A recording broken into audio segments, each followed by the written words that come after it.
Hola. Para completar el ciclo de lo que he dado a llamar el efecto dominó, que empezaba con la guerra civil china y el triunfo de Mao Zedong, y luego habíamos hablado también de la guerra de Indochina, he creído conveniente hacer una tercera exposición referida a la llamada guerra de Argelia, también conocida en los textos de historia como Guerra de Liberación de Argelia, desde los años 1954 a 1962, esperando hacer una exposición mucho más breve, porque desde el punto de vista histórico y militar no hay mucho que decir sobre esta guerra, aunque sí sobre sus consecuencias y algunos efectos no deseados, efectos residuales no deseados, que incluso tienen que ver con la historia argentina reciente,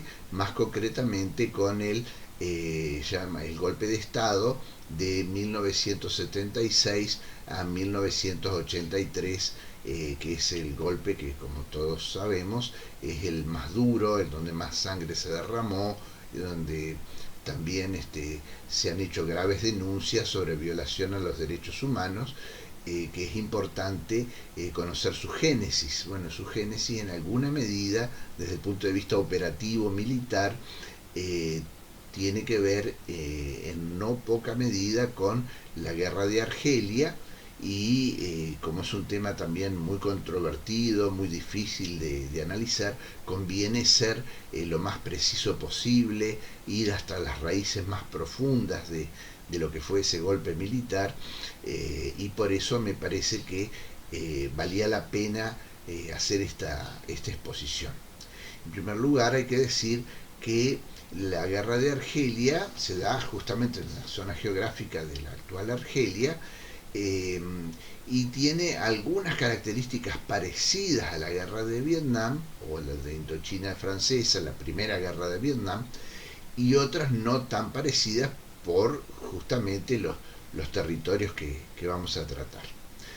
Primero vamos a decir que los franceses estaban en Argelia ya desde 1830. Era una colonia bastante antigua, en poder de los franceses, y su estatus no era colonial, no era exactamente igual al de Indochina. ¿Por qué?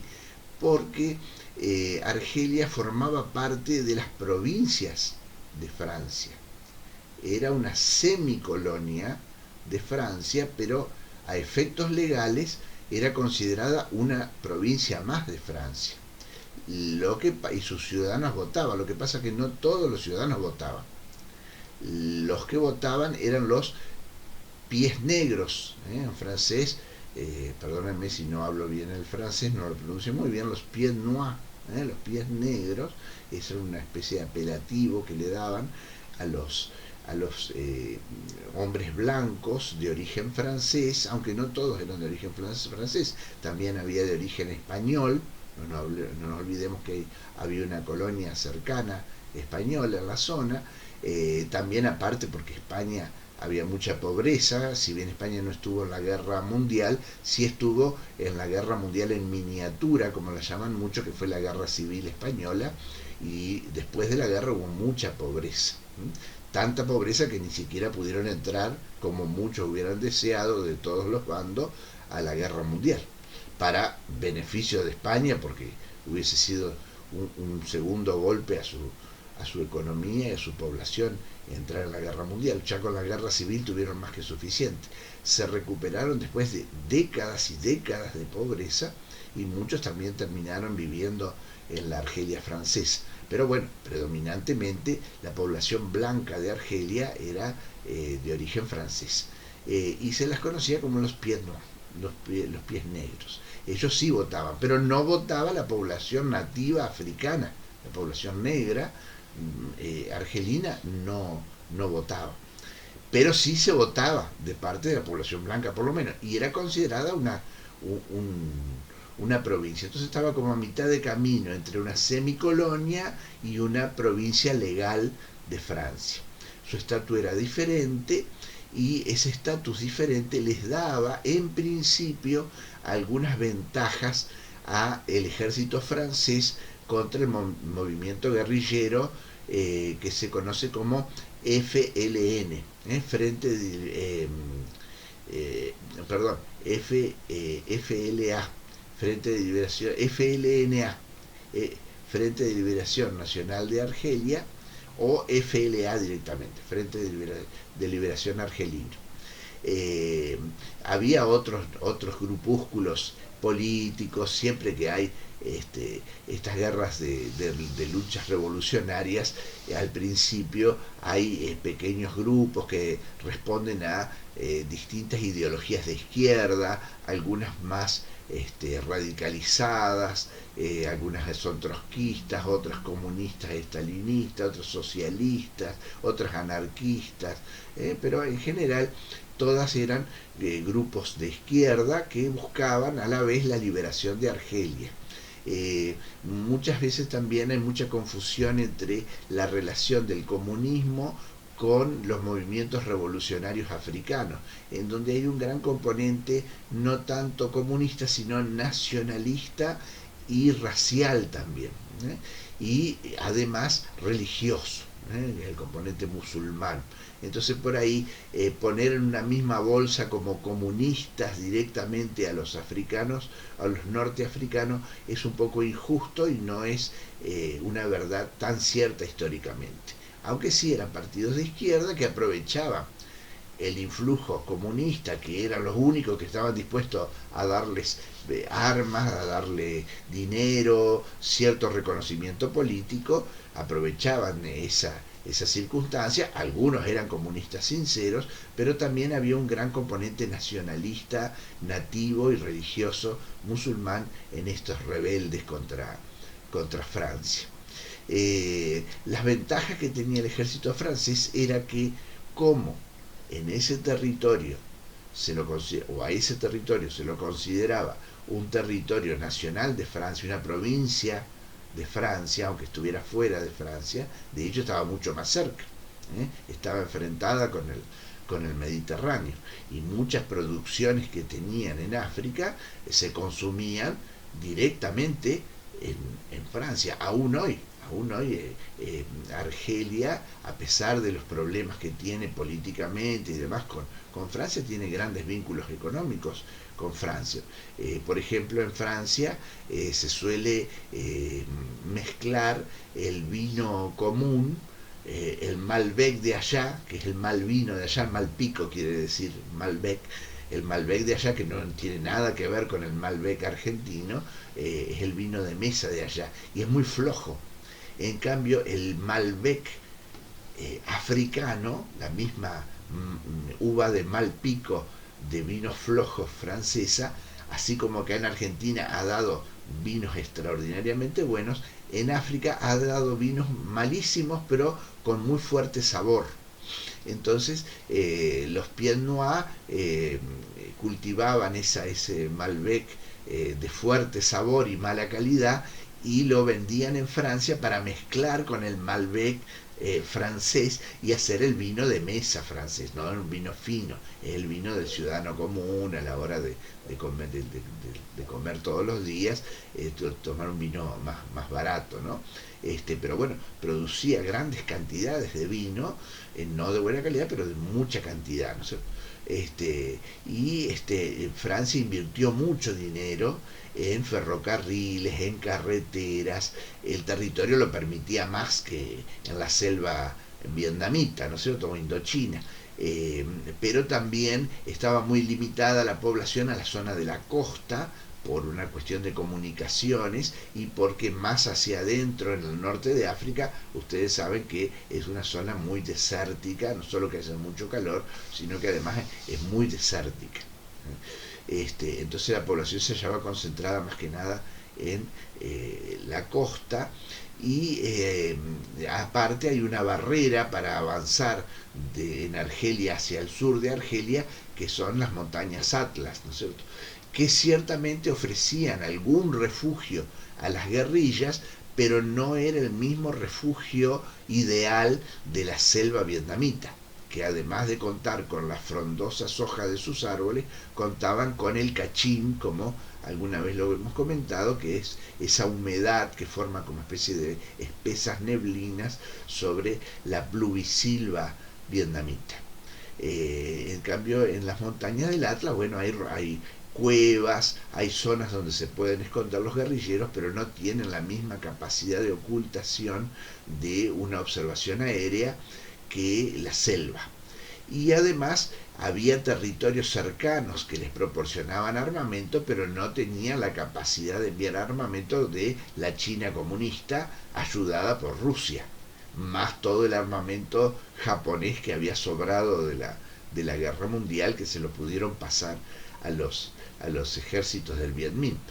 Tenían aliados comunistas en Túnez, en Egipto, que les daban armas, pero llegaban por terceras vías, llegaban armamento muy viejo, obsoleto, muchas armas italianas y alemanas que habían sobrado de la guerra mundial o habían quedado perdidas en el desierto, en la zona del Alamein, donde había habido grandes batallas. Los árabes tenían por costumbre, para ganarse unos pesos, recorrer esos campos de batalla, juntar bombas de mano perdidas, a veces con peligro de su propia vida, armamento, quitarle las ametralladoras a aviones derribados y venderlas a los mejores postores, que en ese momento eran justamente los del FLN o del FLA. Entonces les vendían esas armas, pero bueno, no eran de la misma calidad, cantidad, entidad bélica que las que tenían los del ejército del Viet Minh. Entonces ya por ese lado venían con bastantes desventajas. Otra desventaja es que no tenían tantas tropas entrenadas con un largo proceso guerrillero, aunque sí tenían excombatientes argelinos que habían estado peleando en la batalla de Dien Bien Phu y en otros combates en Indochina, que habían regresado decepcionados por la derrota y que y por el hecho de que, a pesar de haber combatido para Francia, los consideraban ciudadanos de segunda. Esos hombres sí formaron un pequeño núcleo de combatientes guerrilleros muy eficientes, pero eran los menos.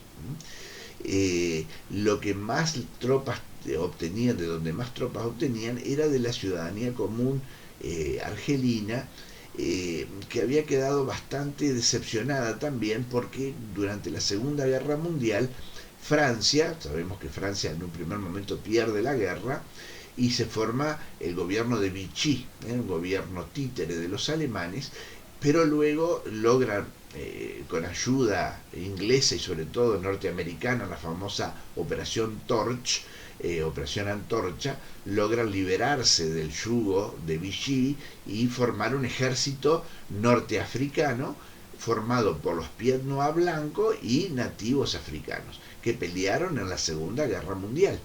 Pero cuando volvieron a Argelia, todas las medallas, todos los reconocimientos fueron para los Pied Noirs, no para los negros que pelearon en esa guerra de Argelia. Eso creó mucho resentimiento también entre la población negra africana, que pensaban que por haber participado en la Segunda Guerra Mundial a favor de Francia, Francia les iba a reconocer derechos políticos. Bueno, no fue así.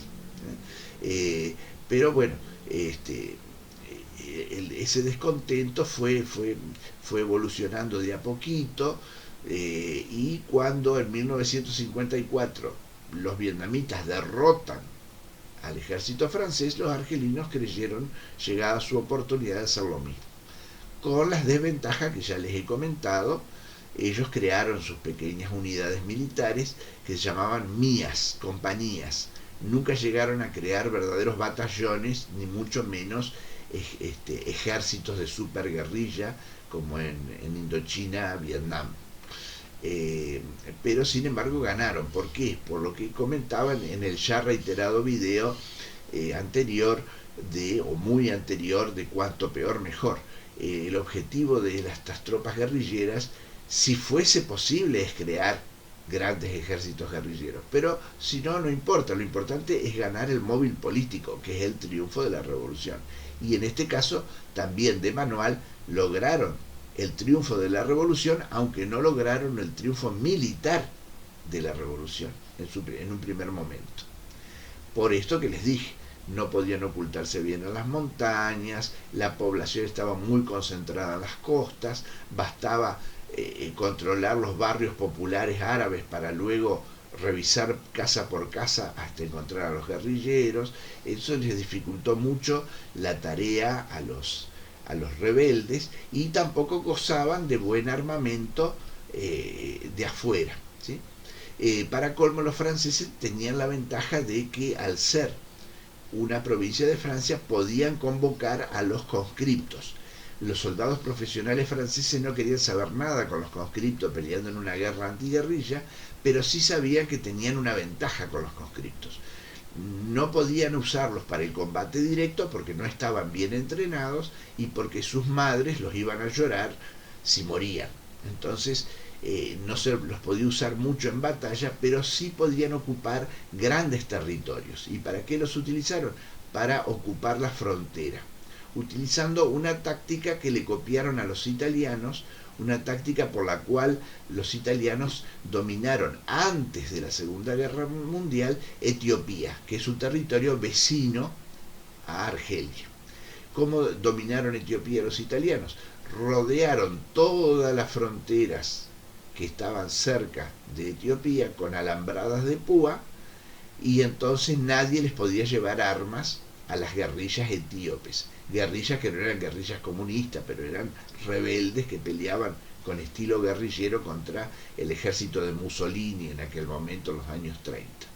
Bueno, los franceses hicieron lo mismo, ya que tenían tantos pibes haciendo la colimba. En Argentina colimba le llamamos a los conscriptos, ¿no es cierto?, por la frase correr, limpiar, barrer, es como la unión de esas palabras: corre, limpia y barra.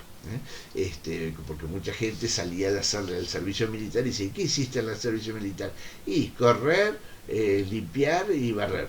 ¿Y fuiste a aprender algo de armas de guerra? Sí, me llevaron al tiro federal y disparé 5 tiros. Entonces, bueno, no era un gran entrenamiento. Y bueno, justamente eso es un defecto común de los ejércitos de reclutas, que solamente se los entrena con más asiduidad cuando hay una perspectiva de guerra, ¿no? Bueno, en este caso, los reclutas franceses eran tan limitados para la guerra, no es que les faltara valor, pero eran tan limitados por falta de entrenamiento y motivación como cualquier ejército de conscriptos o de colimba, lo llamaríamos nosotros, de cualquier país. Pero eran muchos, eran muchos. Y podían con esa masa de maniobra ocupar las fronteras. Hicieron alambradas al mejor estilo italiano, mejoradas con sensores de movimiento, pues ya estábamos cerca de los años 60, para detectar las partidas guerrilleras que querían atravesar las fronteras con armamento. Y lo fueron arrinconando a las ciudades. Y en las ciudades empezaba a funcionar clandestinamente un movimiento de los Pied Noirs que se llamó el OAS, Organización del Ejército Secreto. Organización Armée Secrète o algo así en francés, pero sería OAS, Organización Ejército Secreto, que eran paramilitares que peleaban a favor de Francia por fuera del ejército francés, utilizando tácticas terroristas al estilo del FLN, que era tirar granadas en la noche argelina. En la noche argelina la gente suele abrir las ventanas porque el frío del desierto hace que se refresquen las casas después de un día de mucho calor. No había aire acondicionados en aquella época, o existían, pero eran muy grandes y se usaban para edificios importantes, para frigoríficos o para bancos o para hospitales, pero no se utilizaba para las casas, ¿no? Entonces la gente de día cerraba todas las ventanas para que no entre el calor igual se acumulaba dentro de las casas, y de noche la gente al dormir abría las ventanas para que el fresco de la noche desértica refrescara las casas. Ideal para tirar bombas de mano durante la noche. Al abrir las ventanas, los guerrilleros tiraban granadas en las casas de los Pied Noirs y los mataban en pleno sueño. Y los Pied Noirs hacían lo mismo con los argelinos. Obviamente las autoridades francesas eran mucho más exigentes a la hora de perseguir a los guerrilleros argelinos que a la hora de perseguir a los del OAS, a los paramilitares del OAS, y siempre ha existido la sospecha que trabajaran en común acuerdo, no solo con la vista gorda, sino en común acuerdo con el ejército francés. Esa era otra ventaja que tenían los franceses. Y finalmente tenían una última ventaja que se les volvió en contra, y al igual que la OAS y al igual que el ejército de conscriptos, que fue el uso de las torturas. Ellos pensaban que así como los guerrilleros usaban tácticas de terror, ellos también, y que para sacar la información lo mejor eran las torturas. Los guerrilleros, como sabemos, se organizaban en células de 3 o 4 hombres. Cada hombre sabía el nombre de los 2 o 3 hombres de su célula y nada más. Con el tiempo, cada uno de los miembros de la célula, los nuevos miembros, tenía obligación de crear su propia célula y crear otros 3, llamar a la guerra revolucionaria a otros 3, pero no tenía que darle el nombre de esos 3 a los anteriores 3 compañeros. De ese modo, cada guerrillero solamente conocía 4 o 5 nombres de guerrilleros. Si lo capturaban, aunque lo torturasen, solamente podía dar 4 o 5 nombres. Y tenían una orden: en caso de que te capturen, tenés que aguantar 48 horas sin contar nada. Después de las 48 horas, decid, porque nadie soporta la tortura. Llega un momento que toda la persona que es torturada cuenta, termina contando, porque no soporta el dolor, el sufrimiento de la tortura. Entonces los guerrilleros tenían una consigna: si te capturan tenés que aguantar 48 horas sin decir nada. Después de las 48 horas, sí. ¿Por qué?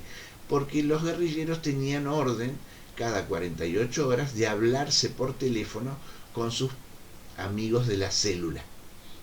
Entonces, si dentro de 48 horas mi amigo de la célula no me hablaba, yo tenía que salir rajando porque era evidente que lo habían capturado. ¿Está? Ahora bien, ¿qué es lo que hacían los franceses? Sabían que no tenían que contar nada antes de 48 horas. Bueno, pues bien, ¿cómo hago para que diga los nombres? Lo torturo más fuertemente para que así, antes de las 48 horas, me diga quiénes son sus cómplices y los agarro. Y a esos que agarro los torturo rápido para que antes de las 48 horas pueda capturar a otros, y así, y así, y así sucesivamente. Y tuvieron mucho éxito con esto. El tema era el siguiente: la tortura es algo malo, es algo moralmente malo. Puede dar buenos resultados a nivel táctico en un primer momento, pero es algo moralmente malo, ¿sí? Y el problema es que es ilegal. Y además después hay que matar, o sea, no digo que esté bien, digo que para la lógica mentalidad de quien aplica la tortura, después de torturar al prisionero, al torturador hay que matarlo y hacerlo desaparecer. ¿Por qué? Porque si no, después va a contar que lo torturaron y vamos a ir todos presos. Todos los que lo torturamos vamos a ir todos presos, ¿ya? Entonces, ¿qué hacían? Los mataban y los tiraban al mar Mediterráneo. Ponían una piedra en los pies y los tiraban. Y a veces los tiraban tan mal atados con la piedra que le tenían que poner en el pie, que la piedra se salía, o la cadena o la cuerda se cortaba, o se deshacía el nudo, y el cadáver flotaba y volvía con la marea a la misma Argelia, a las costas de Argelia, donde sabemos que estaba concentrada la población y todo el mundo veía a los muertos, ¿no? Está bien, no podían contar lo que les habían hecho, pero se veía por las huellas en el cuerpo que los habían torturado, y era evidente que era el gobierno el que estaba haciendo esta tarea. Y además, en un primer momento se sabe que los franceses no pensaban usar la tortura de una manera tan cruel. Ellos pensaban usar aparatos electrónicos, drogas como el pentotal, llamada el suero de la verdad. El pentotal sódico es una droga que la persona queda como borracha, y como a los borrachos uno los habla y la persona cuenta todo, y después usaban los cangrejos. Los cangrejos eran como unas pincitas que se ponían en algunos lugares estratégicos del cuerpo, por ejemplo en las orejas, en las tetillas del hombre, entonces en algunos lugares en las extremidades de la persona, y se le daba una descarga eléctrica, pero entonces eso después no causaba tanto dolor, pero pero sí, era doloroso, no causaba muchas heridas y no era tan grave según los franceses, pero seguía existiendo el mismo problema, que después de torturado, el torturado iba a querer contar, y para que no cuente cuál era la solución, matarlo y hacerlo desaparecer. Y encima, después, la tortura, una vez que empiezan con la tortura, las personas que hacen eso ya pierden todo decoro y empiezan a hacer cualquier salvajada. Mutilaciones, quemar con cigarrillos, con bayonetas al rojo vivo, atarle hilos de alambre de los teléfonos de campaña para electrocutarle los pies para que el prisionero cuente. O sea, los teléfonos de campaña eran los teléfonos como los teléfonos que conocemos, que conocían nuestros padres y abuelos, o yo que soy medio ya de edad de abuelo, pero en la campaña no tenían, como no, en el campo no hay electricidad, tenía que tener una bobina y una centralita que uno le giraba para que generara electricidad y se conectara. Bueno, los soldados, cuando capturaron a un argelino, en vez de llevarlo hasta retaguardia, llevarlo hasta la comisaría, esconderlo en la sala de tortura, ponerle los cangrejitos, ponerle la inyección de pentotal, era mucho más rápido conectarle un alambre de teléfono militar de campaña y electrocutarlo ahí nomás sobre el pucho. Y ahí después que contaba, lo mataban y lo enterraban en el desierto. Hasta que venía algún chacal, sacaba la tierrita del muerto, se lo empezaba a comer y quedaba el cadáver ahí, y todo el mundo sabía que lo habían torturado y lo habían matado. ¿Sí? Y eso empezó a hacer colapsar la opinión pública francesa sobre la guerra. Si bien estaban ganando militarmente, pues los tenían acorralados, la opinión pública se puso absolutamente en contra. Y sobre todo las mamás y los papás, pero siempre son las mamás las más frágiles en ese sentido, los han tenido 9 meses en la panza, de los conscriptos. ¿Sí? Conscriptos que no participaban de las torturas, pero se enteraban, veían, hacían guardia en los cuarteles y veían los camiones con gente prisionera que después no salía o salían en bolsas y decían que son eso, no, basura, no. Llegó un momento que la gente se empieza a dar cuenta y muchos soldaditos, muchos colimbas franceses conscriptos colapsaban, terminaban algunos en hospitales psiquiátricos porque se enteraban de las cosas que pasaban o veían por ahí de refilón, de casualidad, veían lo que estaba ocurriendo, porque ellos ocupaban posiciones cercanas a la de los paracaidistas y de los legionarios. Y dicho sea de paso, los franceses supieron darle buen uso, entre comillas, a muchos de estos bandidos o delincuentes que estaban en la legión. Porque en la legión, para entrar, se puede usar un nombre falso, pero si uno no miente al oficial reclutador. Por ejemplo, venía un nazi que se llamaba, no sé, Helmut Kohl, y era perseguido por el Mossad, por crímenes de guerra. Helmut Kohl podía decir: yo quiero llamarme François Girard, y la legión decía: bueno, vos querés llamarte en vez de Helmut Kohl François Girard, François Girard, listo, sos François Girard. Pero eso sí, vos te llamás Helmut Kohl, ese es tu verdadero nombre, sí, y vos cometiste crímenes, sí, crímenes de guerra, sí, y estás acá porque no querés que te descubran los del Mossad, sí, así. Bueno, como sos sincero, te dejamos entrar y te ponemos el nombre, pero primero decime la verdad, ¿quién sos vos de verdad? Una vez que me contaste todo, esto queda entre nosotros, te ponemos el nombre nuevo que vos querés, 10 años de servicio en la legión, y después de eso pasás a ser ciudadano francés, con nombre francés, y nadie más te persigue. Pero para poder ser tenés que decirme la verdad, ¿no me estás mintiendo? No, bueno, entra. Entonces, ese sistema que nos prueba que los franceses sabían perfectamente con quién estaban viéndose, con quién estaban tratando. Sabían quiénes eran esos alemanes que venían. Muchos de ellos no eran guerrilleros, no eran torturadores ni delincuentes, eran gente que pasaba hambre en Alemania y se metía en la legión, como había legionarios ingleses, españoles, italianos, griegos, argentinos, de todo el mundo. Pero entre ellos, en el grupo alemán, que ciertamente era el más numeroso, había algunos cuantos que eran delincuentes de guerra y que ellos lo sabían. El ejército francés sabía perfectamente el pedigre de estos delincuentes y los aceptaba. los aceptaba sabiendo quiénes eran. ¿Por qué? Porque sabía que con ellos podía contar para hacer torturas. Y tuvieron mucho éxito militar, pero un fracaso político, y terminaron perdiendo la guerra. El general de Gaulle, que además de un político, y como todo político no quiere pagar costes políticos, no quiso seguir esa guerra, y además no nos olvidemos que de Gaulle también era un hombre cristiano. Un hombre cristiano, era político con los defectos y virtudes que tienen los políticos, entre ellas no querer pagar costos políticos, pero además era un hombre cristiano. Entonces, cuando se entera de todo esto, a pesar de que él era militar y no quería que Francia perdiera una nueva guerra colonial, prefirió perder la guerra colonial y se abandonó esa zona, se la abandonó, se la dejó librada a su suerte. Esa es otra cuestión muy triste de las ex colonias francesas o inglesas. Cuando los ingleses y franceses se han tenido que ir de sus colonias, se han ido sin dejar demasiadas cosas útiles para que los nuevos hombres libres puedan empezar un nuevo camino. Han dejado los edificios coloniales pero vacíos, se han llevado las máquinas, etcétera, ¿no? Bueno, algo así hizo Francia con Argelia. Se fueron, se rajaron todos, dejaron un cascarón vacío de esa semicolonia, semiprovincia que había sido de Francia, y que se las arreglen como puedan, ¿sí?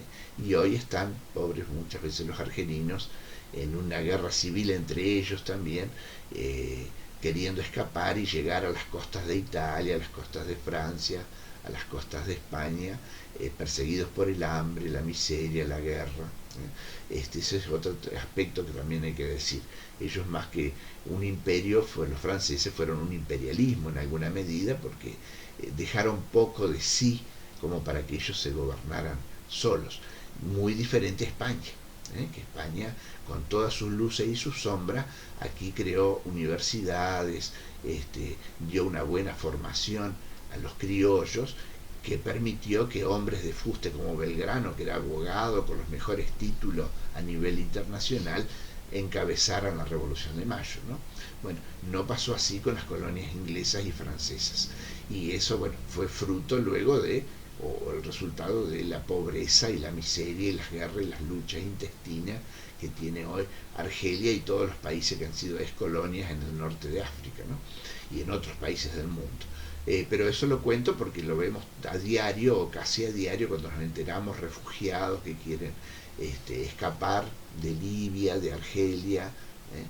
Libia es colonia italiana, Argelia es colonia francesa, de Marruecos, el Marruecos español, el Marruecos francés, que tratan de escapar de la miseria yendo a la tierra de sus antiguos amos, paradójicamente a la tierra de sus antiguos amos.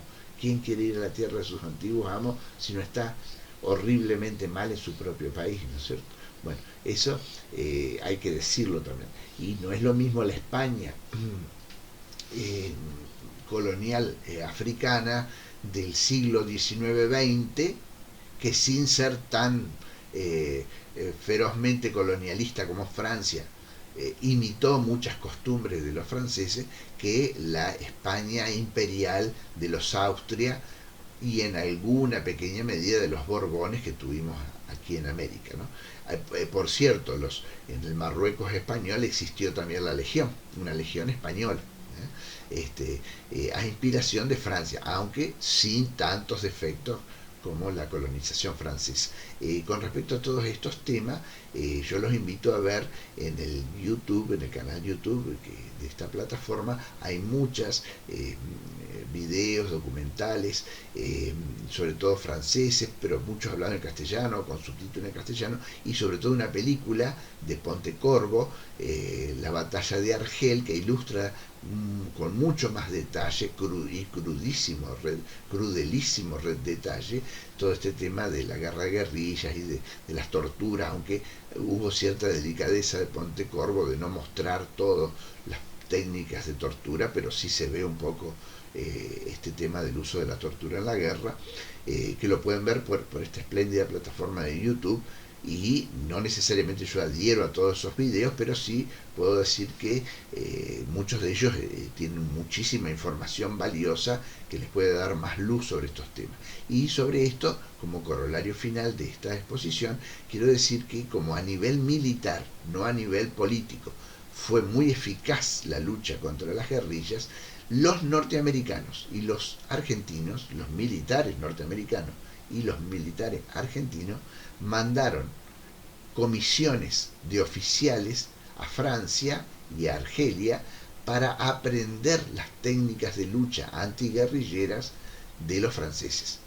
Técnicas que no se reducían solamente a la tortura, como les dije, sino al uso de helicópteros, alambradas de púa para que los guerrilleros no reciban armamento, servicios de inteligencia que controlaban con tarjetas de identidad a todos los ciudadanos para saber quiénes eran y por dónde iban, y si en algún momento no estaban en el lugar que les correspondía, sospechar de que fueran guerrilleros, el establecimiento de toque de queda de noche para que la policía y las fuerzas de seguridad se pudieran mover rápidamente para capturar a los guerrilleros. O sea, no eran solamente las torturas, también había tácticas que pueden ser buenas o malas según quien las use, tácticas de guerra que puede usar cualquier ejército, pero también incluía una buena parte de formación en torturas y también el mismo principio o precepto básico del torturador, que no queden testigos. Así que después de la tortura el camino siguiente es matarlo y, como sin cadáver no hay delito, hacer desaparecer el cadáver. Como ustedes ya saben, acá también ocurrió, ¿no es cierto?, el secuestro, luego la tortura y luego la muerte y finalmente la desaparición del cadáver, los desaparecidos, que se discute, ¿no es cierto?, si fueron 10.000, si fueron 30.000, si fueron 9.000, se puede discutir, son temas que se pueden discutir. Hay mucha gente que discute con papeles en la mano, con seriedad, con documentación, las cantidades, incluso gente de la izquierda argentina que reconoce que no eran 30.000, pero que sí, indudablemente fueron varios miles, ¿no? Y así hubiera sido uno solo, es una salvajada. Así hubiera sido una sola persona que en razón de sus ideas políticas yo lo secuestro, lo torturo, lo mato y después lo hago desaparecer su cadáver, es una salvajada que no tiene nombre, ¿sí? Por lo menos esa es mi postura y quiero dejarla bien clara, independientemente de los números que tanto se discuten. Me parece que la cuestión del número, la magia del número, no debe ser un árbol que nos impida ver el bosque. Las torturas están mal y los franceses son los que tienen la triste primacía de haber utilizado ese tipo de técnicas y tácticas de combate deshonestas o de guerra sucia, y desgraciadamente se les dio por entrenar a oficiales americanos de Norteamérica y americanos sudamericanos y específicamente argentinos, y son la génesis también del uso de ese tipo de técnicas durante el golpe del 76. Por eso me pareció, con todo el dolor que me da contar esta historia y esta relación con nuestra historia argentina, que uno quisiera que siempre fuera prístina y limpia, pero me pareció necesario hacer esta tercera exposición sobre el efecto dominó y las implicancias de la forma de guerrear de los franceses en Argelia. Con el sabor agridulce que da terminar una charla de este tenor, les agradezco su paciencia y los espero encontrarme pronto con ustedes en una pronta y nueva exposición. Hasta luego.